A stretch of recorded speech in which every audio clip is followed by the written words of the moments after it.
Don't be afraid to network and reach out and connect with people, even people that you might consider a competitor of yours, which might be considered a bit of a different take on things.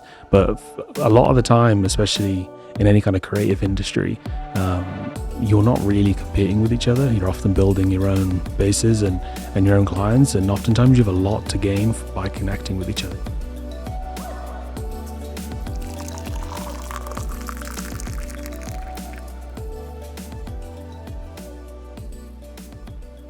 Hello, everyone, and welcome to the second season of the Commerce, Coffee, and Community Podcast Entrepreneurs Edition.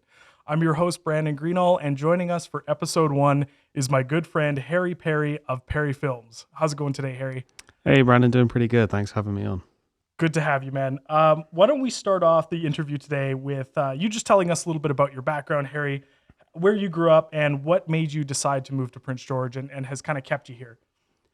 So, as you can tell a little bit, I'm not originally from Prince George, so I grew up in the UK, lived there for probably about 16, 17, 18 years of my life, and then moved to Canada about several years after the rest of my family moved here. They moved here in 2014, and I followed suit after I graduated university in the UK in 2018. And I've always been a big lover of advertising and marketing and everything like that. And when the kind of opportunity came up to come and live in Prince George, I jumped on it pretty quick. And what did you study back in university? So I studied business management and marketing at Cardiff University. That makes good sense. Yeah, good marketing guy, right? Interested in advertising. So yeah, it's actually kind of one of the big pieces of being there is what kind of made me fall in love with the marketing and advertising portion. There's so many different routes you can take when you go to marketing, whether you do digital and kind of add copy and everything. But for me, the kind of the video advertising portion was just like next level, like seeing kind of how different brands and stuff kind of used story and video and visuals and everything that goes into it to kind of create emotion to connect you to it. Like that part, I think in those classes of my it was like integrated marketing communication strategy, I think they called it. I think I was probably one of the few people that was really geeking out at the various kind of videos and examples that we were showing in the lecture. So that's definitely where a huge interest started. Right. So you went to university, you found your passion there, and what kind of brought you? Obviously, you've come to Prince George, you've started Perry Films, but what was kind of your introduction to videography? Sort of as the first experience you had getting into that industry? The first kind of experience I had was that when my family first moved here, we would do an agriculture, right? So my family have always been farmers and things from generations back, like as far back as you can find on Ancestry in like the 1500s. The Perrys were farmers, like that's it. So when they first came here, you don't really have a name, and it's quite bizarre when you go from one location where you might be quite well known to another location where nobody knows you. And trying to build yourself up from nothing is difficult. So what we started doing was doing various kind of advertising, but everything from kind of, generic ads on Kijiji and such, to then creating social media pages, website, things we'd never done before. Right. Usually it was all through network. So then I started trying to get various photos and videos. We ended up buying a drone so we could kind of show the machinery we were using and things. So Cool. Honestly, the first piece of film kit that kind of sparked from that was a Mavic drone from DJI. Right. And that's like the first part that went into it. I used to just make drone videos with like music overlaid with the tractors and stuff doing their thing in the field. That's awesome. So you were able to kind of use this passion to, help out the family business a little bit. But obviously, starting a company is a whole different ball game from just doing something as a passion project. So what was kind of your initial motivation of starting Perry Films? The initial motivation was just seeing that there's lots of places that have like really amazing kind of either business or story or something that's kind of unique about them that people didn't really know about. Same thing happened with my family. So getting into video was a way of kind of getting the message out there, content that people liked engaging with. And it kind of ended up triggering that a bit just because you're doing videos for yourself and you're putting them out there and your friends and family and such are like, oh, you saw the video you posted, Right. or complimenting you on it. And then someone else is like, hey, would you do one for me? And then at first it would just be yeah, pay me whatever it's worth to Right. you. If it slumps, don't worry about it. If it does quite well, then sure, whatever it's just been worth to you. And that's honestly just kind of how it starts, like rolling. It's kind of interesting like that. That's cool. Yeah. So you were able to, use that to build up a little bit of exposure, and practice that creative element of videography. Moving forward, what is kind of the mission behind Perry Films as a company? It's always a difficult part to think of like any kind of mission statement in terms of being more formal. But I think for the most part, what Perry Films is really trying to do is using video to tell stories. And that can be across promotional, business individuals, like documentary styled stuff. Everything that I've tried to do in anything that I make is really trying to captivate kind of a story here that we're trying to tell. There's always something unique about whatever we're filming that people don't know. And my goal for that really is to make something better known and to ideally incite some sort of connection with between people and the subject of the video. And video is just such a powerful, storytelling tool, right? That, businesses might not think about, for instance. So that's a really cool mission that you can take forward and help businesses communicate that story. Now, this might be the hardest question I throw at you all day here, because we have so many good places, but where is your favorite place to eat here in Prince George? My favorite place to be, I think I would, like it's tough for me to think about, but I would probably go for Ramen Ya up in upper part of College Heights there. Shout out to Ramen Ya. What's your recommendation for a meal for listeners here? I mean, any of the ramen bowls are good. They're still doing some of the sushi, which is like peak for me. It's like some of the best, That's in awesome. town. But I mean, any one of the ramen bowls really you'd go for. Good to know. Good to know. Awesome. So let's go back in time a little bit here to the very beginning of Perry Films and the start of your entrepreneurial journey. What were some of the first steps you took in setting your business up? Some of the first steps, I mean, really for me is kind of seeing if it was possible in terms of equipment and gear. That was kind of probably the biggest piece for me at first, or one of the main things you think about when you're first setting up the concept is really the kind of operational portion of it is like, can I get film equipment and whatever I need to do it, and what can I use, and kind of what can I get away with for now, sort of thing, especially when you're first starting out. So I'd say that's kind of, those are the sort of the first concepts I really lean on in terms of getting Perry Films up off the ground. Yeah, you just had to kind of build out your proof of concept, and every entrepreneur has to kind of gauge that financial viability as well for starting out. So those are some really good first steps for listeners. Now, another good first question that listeners may have for entrepreneurs is how they secured their first ever gig. You're stepping into, in your case, industry of filmography and creating videos that tell stories. So how were you able to kind of gain the interest of your first client? I think really, and I think it splits some opinions a little bit in terms of my concept, but a big thing for me is that quality is like ranges over everything. Like the better content you can make, the more heads you're going to turn, or the more people are going to be interested, or the more people are going to follow you on social media. But another big part of that is like sometimes when you're needing to learn and you want to kind of gain clients and you want to get a bit of experience, and sometimes you can't always do you can't always get the experience and gain clients or anything like that when you're first starting out because you don't really have that much experience. So free to fee is really the name of the game for me. You can reach out to any number of businesses, tourism agencies or anything like that, and say, hey, I see you do this on social media, or you've done this, and I've seen that they're, maybe reels or vertical videos really taking off right now, and I would love to come and make some content for you as part of building up my portfolio, totally free to you, and it's kind of a win-win situation because I'll have better experience and another portfolio piece, and you'll get some free content.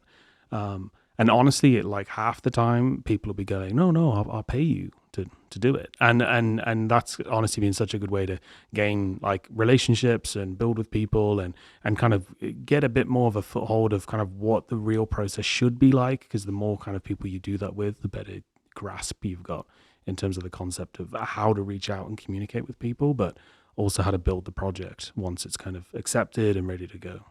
Right. So gives you an opportunity to kind of put yourself out there, introduce yourself in an environment where, business doesn't necessarily feel pressured to, support you financially when you want to get to that place once you have a portfolio. But it really does give you a chance to just kind of get out there and practice your craft a little bit, right? I feel like in your industry in particular, there's such a learning curve, right, to get into it, and you want to be able to produce pieces, but it's hard to do that without content and without subjects for your films and things like that. So being able to network that way and get some subjects for your content is super beneficial. Yeah, and you have to kind of do that because it's like another part of it is obviously telling people like um, how much goes into it. It really helps you to kind of build everything around it, because not only do you see how much time you're spending, but then you can also say, well, hey, like this would usually cost say $1,200 as an example, or it Right. might be $600 or whatever you're charging. Yeah. But for you, it's going to be free to do this. Like there's an immediate like level of trust there that you can build with anybody from doing that just to get off the ground, which is to me super beneficial. I think for anybody trying to get into the industry. Absolutely. Now you've had obviously a couple of years into your journey as an entrepreneur, and going from sort of those first engagements to now. What has been your favorite production that you've done so far? I would say my favorite production that I've done so far, I think, is my most recent one to date, which is the Prince George Figure Skating Club Together We Skate video, for their submission to the National Skate Canada contest. That's probably my favorite one so far, because I think huge degree of like shots that we're trying to get, and then various methods to get them, and it's just a lot of fun to film. And then everybody at the club was just so friendly and so happy to have you there, and I had basically full creative freedom to take the video in whichever direction works best, and everybody loved the final outcomes. I mean, it couldn't go better, I think, in terms of an overall project. So I was pretty pleased about that one. That's another really good angle for any entrepreneurs, especially in the service sector. So whether you're doing website development, marketing, video, is to work with not-for-profits, because they really need the help for one, and they don't necessarily have the budget for two, to bring on a company. So if you're just starting out and looking for an organization to approach, maybe that's a good start as well. Yeah, I think it's a massive help to a non-profit, because like you say, they don't have the budget to go and hire somebody, and typically all the people that are there are volunteers, right? Right. So like the majority of people there volunteering are all super happy, and like because you've helped them out and helped out a cause that's very dear to their heart, they're going to be like screaming and shouting your name to anybody that was interested in video work and such. And so there's obviously a nice like benefit to both of you in terms of again like portfolio building and such. But you get to work with just some really great people that just are really passionate about the cause, and like we kind of said at the start, in terms of telling a story, those go hand in hand. Like you end up with such a good unique story to tell when you're focusing on those key points. And for us, like doing the with a skating club, like interviewing like even from like teens to young kids and stuff about their experiences at the club, it makes for some really fun interviews and some pretty cute content too. So yeah, huge benefits all around. Absolutely, and you really do build, advocates for yourself and for your business moving forward, working with those partners, because, like you said, they're just so tremendously thankful for the work that you put into it and the energy that you put into it. From there, every entrepreneur has the ups and down moments. So why don't you tell us the most hair puller moment of your journey so far? We'll start off with the bad, and then we'll go to the good after. I think the most hair pulling moment for me is realizing you've bought junk audio, junk audio and equipment. I think when you first start, you kind of you're looking on Amazon and everything, trying to find stuff that's going to be the most affordable or whatever. And you Right. sort of, you're jumping from YouTube review to YouTube review of various products and everything. Is there really a difference between this $1,000 mic Yeah. compared to this, $70 mic? And you try and kid yourself and that you can get away with buying cheap gear. And I think some of the issues that you end up coming across is just like, it's horrible. Like, I mean, there was one in particular where I was just doing some practice and stuff, but doing interviews with a really cheap microphone that I'd bought. Like, it was just kind of a mic that would sit on top of your camera, and the audio that came out of it was terrible. Any sort of knock or bump to anything was picked up, and it had like a horrible noise over the top of it. And you ended up realizing, like, I really can't afford to be going cheap. And my dad would say for years, he'd always say like, buying cheap is buying twice, right? Because Right. you do, or you always replace it if you buy cheap. That was definitely a big hair puller moment for me to realize that. But to be on set realizing that is just like terrible. To be Devastating. sitting there going, holy smokes, I've got some really difficult work and more YouTube tutorials to watch in order to figure out how I can fix this. So that's a definite hair puller. Absolutely. That's such a tough balance, right? In terms of you go out there, you do your best with all the research in the world. There's the power of the internet today is so nice for that reason, but it also gives you way too much choice, right? So and then trying to balance that with your budget, just duly difficult. So why don't you, bring your spirits up, talk about the best moment you've had so far. Best moment I've had so far. I would say it kind of goes the same with a lot of people. And whenever you're working with them to create video, is the best moments for me are those kind of reveals when, like earlier days when I was doing weddings and such. If you went and showed the footage with, say, the couple that were getting married, they would sit down and watch the footage like that or the full video that you've created for them. And there'd be times when they're so happy or like so fond of all the memories they kind of made on that day, especially if if everything just kind of went right.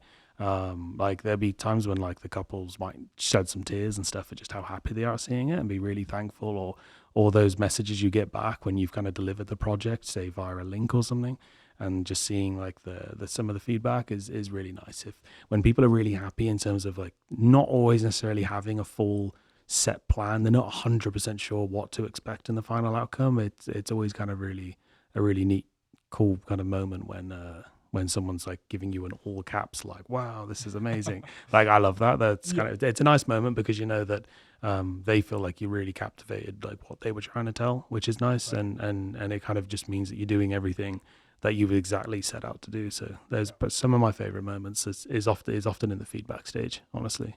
That's very cool, and it gives you the opportunity to really get that payback for all those hours that you put into the work. That those viewers will see that, say, 6-minute video or something like that, but not necessarily understand that Harry was grinding the last 50 hours in the editing room working on that, and putting your blood, sweat, and tears into it. So that's a really cool thing to really consider what that payback means to you. Yeah, big time. Yeah, no, because people don't realize that, right? They have no concept. But once they've been with you, like, and as soon as someone's been with you on set each day, and they see the work you're going into it, and sometimes even say, how long is this going to put together? And you think like, it's going to be at least 40 hours. Like for like a 2 or 3 minute video, it's going to be at least 40 hours for me. And they're like, oh, wow.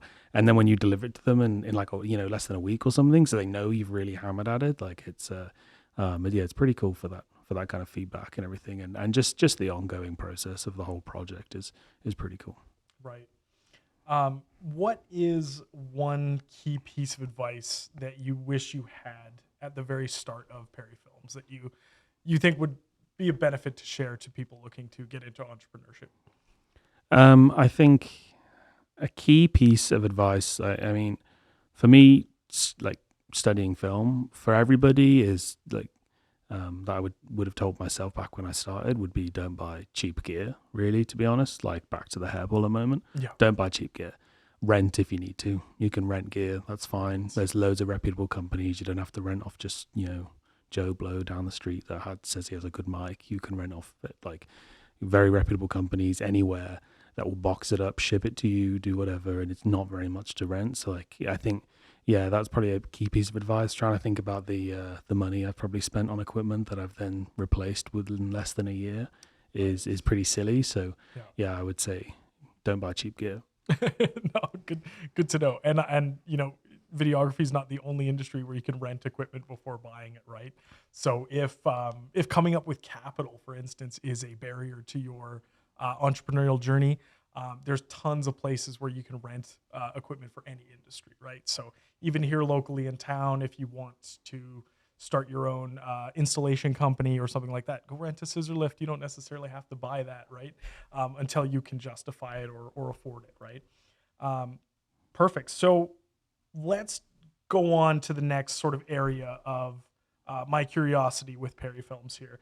And one of the things I have to say I admire most about Mr. Harry Perry is how he has done his business completely outside of a 9 to 5 job. It's a very difficult thing to balance, but it is probably the most accessible way for people to start to explore entrepreneurship and operate their own business.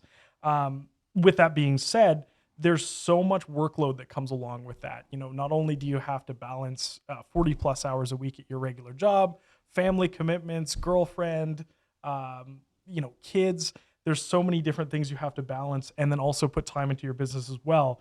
So I wanted to take this time to ask you what advice you had to aspiring entrepreneurs who may want to start their own business after hours. Yeah, I mean, it's really difficult to try and balance everything properly in the sense of um, getting everything from your work, the kind of what you might consider your side hustle or the business that you're building, and also getting in personal time and health and everything like that. Probably one of the easier parts of it is just putting in time on both. The hardest part is really building in the social and personal and all sort of stuff, because all of that time it obviously really adds up and it's important to have. But that's kind of the part. That's the first bit that you cut. In terms of advice, I'd give to people that were doing the same. Biggest thing I think is like if you've got plenty of people around you, like loved ones, friends, and everything, is really listen and look for cues as to when you think you might be going too far. There's lots of information and various like kind of social sort of media entrepreneurs or influencers that will tell you you just got to work more hours and harder than everybody else. And I did the same and went in with that concept, but realistically, it's very difficult to do, and it's very tricky at first because my whole time starting out, I was basically working, probably at least like 14 to 16 hours a day at least, and most of the time you sat behind a computer screen. So then, because you're doing everything from building your own website to whatever, you're learning how to do that, and then learning all the editing stuff you need to do and video and gear and all that. But realistically then what's happening is you're not exercising as much as you should be doing. You're living a very sedentary lifestyle for the most part. Right. Like I was ending up like gaining weight and everything. So I think probably the key piece of advice is to don't neglect kind of some of the key important stuff, to focus on the kind of business and side hustle in kind of the most kind of valuable points, and try to get everything sort of pieced together bit by bit, and just use your time wisely. I think there's lots of time that can be wasted and such otherwise, but I mean, don't be neglecting your health and everything like that at the same time, because now I'm on the tail end of realizing that, and I'm slowly getting into better shape and eating better and exercising more and stuff. And honestly, my mood and efficiency and just how much production I can get done in the same time really hasn't changed from when I was like basically putting myself into an early grave, just like never doing any of that stuff, because I was Right. just less productive, less efficient, in worse moods. Whereas now I'm feeling a lot happier already and stuff. So I think it's already put me in a better position, and it keeps you in love with the thing that you're trying to build, right? So you don't want to fall out of love with it because you're working yourself too hard. Yeah, I think a lot of people go through a bit of a cyclical relationship with it in terms of they're excited about this new thing, that they're working on, and the prospect of potentially this being your 9 to 5 one day, right? So they really put themselves into it, and as they start to neglect all those other areas in their life, they actually get less productive, right? Because they're more, angry is not the right word, but they're just less happy with themselves because You're missing those friend connections. You're missing that really important you time, or the time you spend with your partner that can really help recharge your batteries, right? So as I think every entrepreneur is going to struggle with this, right? At some point. But before you get into it, I think it's good to know what to try to avoid before you get the ball rolling. And then, you're able to mitigate that time a little bit. I feel like Harry and even myself in my own entrepreneurial experience have definitely had to learn that the hard way and try to shape up afterward rather than going in knowing that that's maybe going 100% into it 16 hours a day might not be the best idea. Yeah, sometimes you do. I think sometimes it does take you to burn out before you realize. And then for me, also there was a guy in town that was really big into film, like loved movies and various like knew everything there is to know about film as well as like creating videos and such, and would say to me like, "Have you watched like this movie or have you seen that? Oh, and I love the way that they do this and this one and stuff." And I'm sat there going like, "Man, I haven't seen any of these," and I'm like, I should really know a lot of this stuff or know the names of these directors or cinematographers and stuff. And I was sat there like, dude, I only know like a handful of these people you're even mentioning. And then I was kind of thinking, well, all of these have come out in like within the past year or more. Yep. And I was like, and here I am like sitting away in like what's more or less a bit of a dungeon, just Just trying to working work in a away. way because I'm kind of like, got to work hard, really like put in more hours than anybody kind of thing, which you're right, might be true to an extent, maybe in some cases. But yeah, I ended up realizing I was missing out on quite a few things. And then, so then therefore there were things like in terms of my personal life, but there was lots you could take from your personal life that helped you in the entrepreneurial side, right? In terms of things you see or opportunities or news and stuff that's going on that could make an influence on what you do or strategies you have and all sorts of stuff. There's things that you miss out on, right? And techniques, especially in filming and that, you kind of want to be keeping up to date and see new things that different people are doing, and either studios or directors or even indie films and everything like that. You want to see what everybody's doing and keeping up to date with that. But when you kind of neglect that side of your life, you soon miss it, right? So there's lots to be lost by doing that. Absolutely. By kind of just being shut in and working on your own work, you miss out on those ideas and those inspirations that can come from just everyday life, right? So definitely something to keep in mind is to just keep an open mind and try not to overexert yourself immediately into your entrepreneurial journey, Exactly. because you'll pay for it in the long run, Yeah. for As sure. excited as you are, you have to hold back. That's right. That's right. So another thing we talked about was building client portfolio from scratch, and that can be super difficult for any service-based business that is starting out. So I know we talked a little bit about approaching not-for-profits and working with businesses on a free model. But what advice do you have for entrepreneurs that want to get started but might not know how to connect with that first client? How do you approach and build that connection? Yeah, I think it goes back to me for the most part to the free to fee kind of concept. But I think the big thing for me is in terms of approaching and being able to communicate with the client is really look into kind of what they're doing now. And I think that kind of goes into most industries. It's very easy to research kind of what people are doing, even if it's kind of like a physical service, you can typically go by and see for the most part. But really kind of making sure you kind of study the client a little bit and just check out what they're doing. Like in my case, I'd be really looking at what they're doing on social media, like what kind of content are they using? Are they using any? Do they have stuff on their website? Is it from like a manufacturer or something, or is it stuff they've made themselves? Is there good, reasonable kind of cause to think that they may be interested in that kind of thing, and then kind of reaching out with that whole kind of free to fee model or whatever kind of strategy you've sort of used. And some people kind of lean towards advertising, some people go to direct, and lots of people are going to do a combination of both. But just really making sure that you're just maintaining professionalism and the kind of the aspects that you give out about yourself, so like your website and socials and everything sort of falls more or less in line with what they would be looking for too. You don't want to just like a really intense website as it can happen easily, say in filming. You could have a very intense imagery and you like some really unique or adventure action shots and stuff like that, but then if you reach out to a retail store or something, it's not really in line with probably what they're looking for. So yeah, just making sure you stay relevant and just be professional and make sure you do your research for everybody that you're reaching out to, and stick to your own strategies. That's kind of what I think is the best course of action for your first kind of first early gigs. Absolutely. So doing your research, making sure that you're going to fit that client need, and then obviously working with that sort of free model can be really helpful. or even a cost model, right? If you're working in a really tight budget and you own a company who has a cost, right, to that basic um, providing that service or something like that, being able to do something at cost to build a portfolio is still highly beneficial to that business as well. Yeah, 100%. And obviously, it goes into, like you say, you can do it at cost. Like for me, when it can be just me doing it, I'm just trying to do what I can to build the relationship first. Then Yeah. could look at doing the finances and stuff after in terms of charging. But yeah, exactly the same thing. Go at cost. Do whatever works for you in order to build trust right out of the gate and get that relationship going. So let's think about a fun hypothetical here.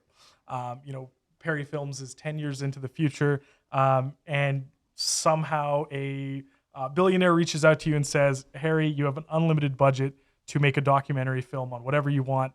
I don't know why this is happening, but congratulations to you. What would that documentary style film look like?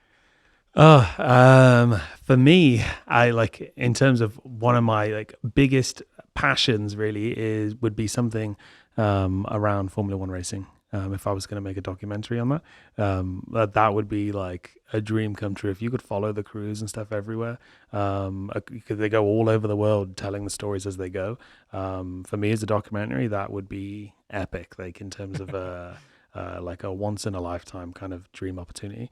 For anybody that kind of knows me semi well, there's a huge Formula One fan. So I'm the guy that gets up at 4 and 5 a.m. on a Sunday and Saturday and to go watch the qualifying or sprint race or the full race. And I'm like keeping up to date with all the news. Like my social media is flooded with just Formula One related news. So that is 100% what I'd be trying to do. Absolutely. Now, if unfortunately that was just a hypothetical. So, if that billionaire doesn't reach out for that documentary, where would you like to see Perry Films ideally in about 5 years' time? For Perry Films, I think ideally I'd like to see being quite kind of independent in the sense of having kind of a team of people to be able to utilize and connect with to get various productions done. There's certain things you just after so long you can't always do on your own. There's too much things to set up, too many lights, too many like pieces of audio equipment. There's the cameras and lenses and everything. It'd be nice to be able to be in a good position to have people that you weren't always just relying on like a one-time basis, every so often in a month or something like that, and actually be able to have like an actual team that you can utilize for for each production in terms of like full-time employees and such like that. That would be a great position to be in in a 5 years time. It would be, obviously it's nice to think you've got your own offices and all sort of stuff and it's dreaming big. But yeah, that would be a great place to be in order to be able to take on much bigger, full-fledged productions with a team of people, or being able to adapt to the team size to based on the project. That would be a huge step, I think, in kind of the story of Prairie Films. Harry, I just wanted to thank you again for coming on today. You've been a fantastic guest. And I'll just get you to close out the show with one last piece of advice for any entrepreneur looking to start a business today.